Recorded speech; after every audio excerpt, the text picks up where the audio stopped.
All right, here's a fun one. So this is, I'm going to say new construction. It's less than a year. This is a Dairy Queen operator who we partnered with from the beginning. So obviously, different contractors came in, installed everything,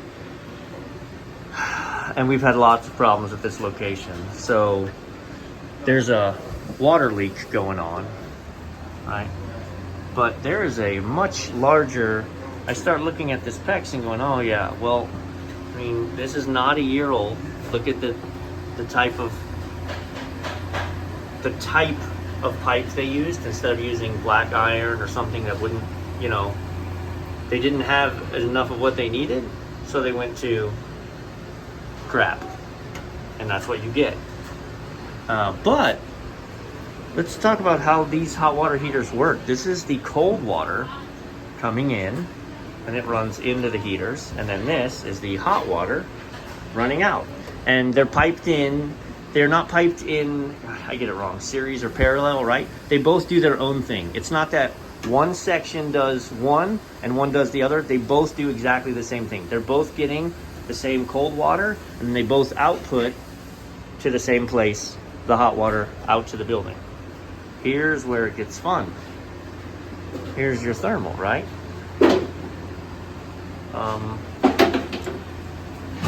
Why is the cold line hot?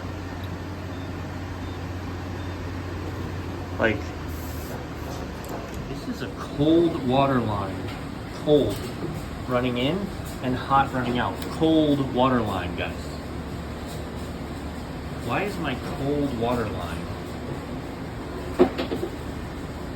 Right, look, it's the cold. And it's not back feeding from the heater, or else, right? If this was just coming back, then this would be super hot.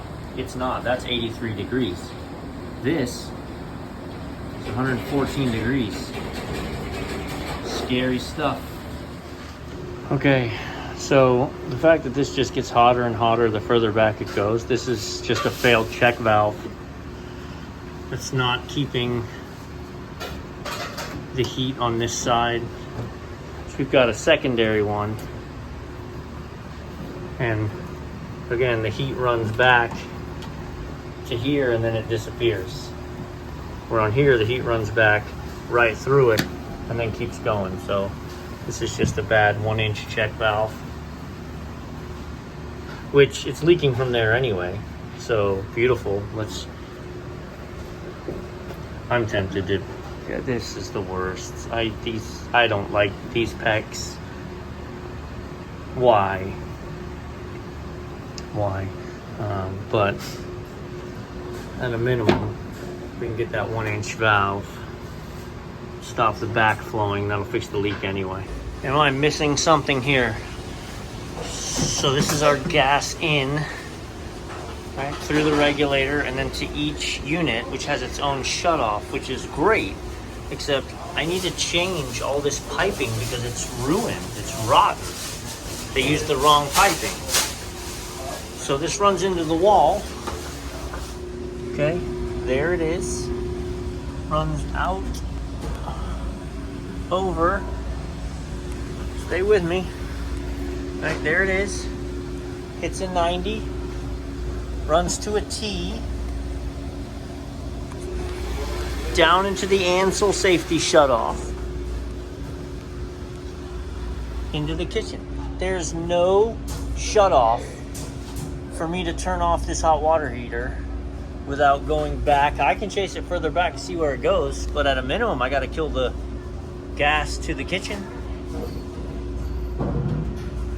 Why is there not a shutoff? Why is there not a shutoff?